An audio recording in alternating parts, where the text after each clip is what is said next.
Well, just a reaction to heading to Raleigh for a regional. No talk, get to work, get on the field, prepare, and go play. It's nice to see a field revealed. No clue what was going to take place or where we would go.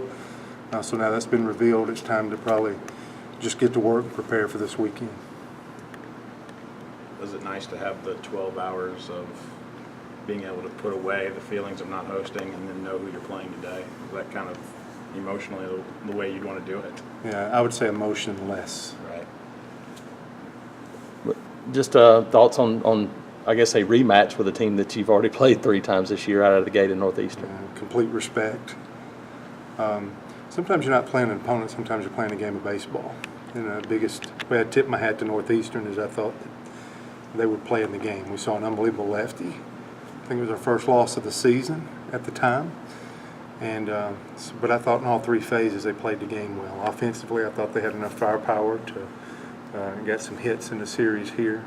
They definitely had a premium special arm in the lefty that beat us and defended the field properly too. So when you just playing somebody that can play the game well, that prepares you enough because you're not always playing an opponent. Just your ability to handle the game, and Northeastern proved that the entire year. What are you sort of thinking with Mize and if we'll go Friday or Saturday? What I'm thinking is we're not trying to go be second and to be unconventional as long as it's calculated risk, whether it's Casey Mize, whether it's a catcher, whether it's DH, doesn't matter. I think that's a little soul searching. So we're not going to play it safe to get less Twitter feedback or email feedback. We're going to try to win, a regional.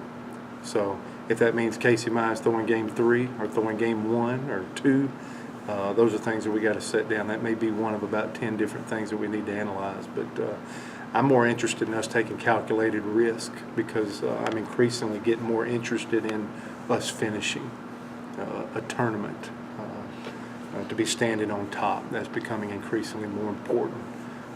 But our guys, they're excited, they're loose.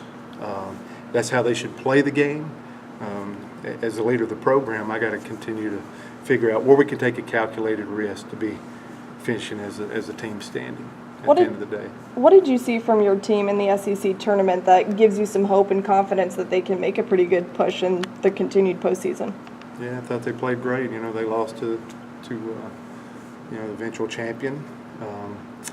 The only team that beat the team that won the SEC tournament. I thought they played hard, played an extra inning game. I thought all 4 games that our guys have an intention of playing the best that they can, and that's all I can ask from our guys. The last 2 weekends, SEC tournament, and also the LSU, the last regular season series here, I felt like that our pitching has really solidified itself, and you really can't walk into one of these tournaments without feeling too good about your pitching. So I feel tremendous about our pitching if we can stay lined up and finish innings.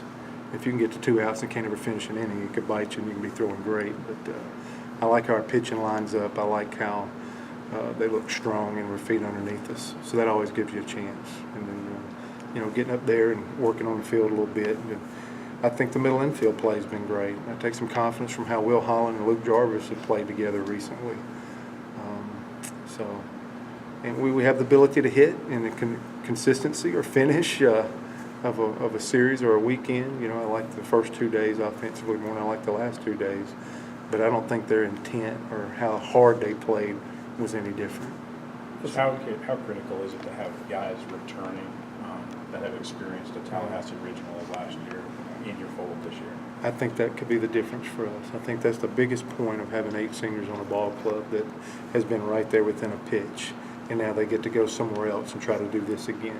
I think that can wind up being the difference in this tournament, is having a group of guys that have been there before and done that, because you can lead all you want to.